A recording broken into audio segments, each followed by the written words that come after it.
মানুষ যখন কোনো শক্তি লাভ করে তখন সে নিজেকে বলশালী মনে করে। শক্তি লাভ করলেই তার মধ্যে অহংকার চলে আসে, অভিমান চলে আসে।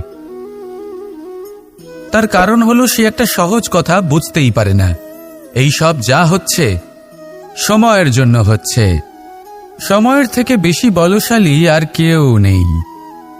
এই সময়ের জন্যই রাবণ ভক্তি দ্বারা কৈলাস পর্বত তুলে নিয়েছিলেন। আবার সেই সময়ের জন্যই, সেই কারণেই রাবণকে বধ হতে হলো। তার সাথে সাথে রাক্ষস কুলও ধ্বংস হয়েছিল এবং লঙ্কাও ভস্ম হয়ে গেছিল। দেখতে গেলে জন্ম থেকে মৃত্যু পর্যন্ত এই যে সময়, সেটাই হলো জীবন। কিন্তু তার মধ্যেও যা সময় আসে কোনো কারণেই আসে।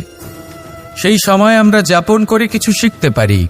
তাই আজ যে সময় আপনার হাতের কাছে আছে তাকে মুষ্টিবদ্ধ করে রাখুন, তাকে সামলে রাখুন, তাকে সংযত করে রাখুন। অনুভব করুন তার থেকে কিছু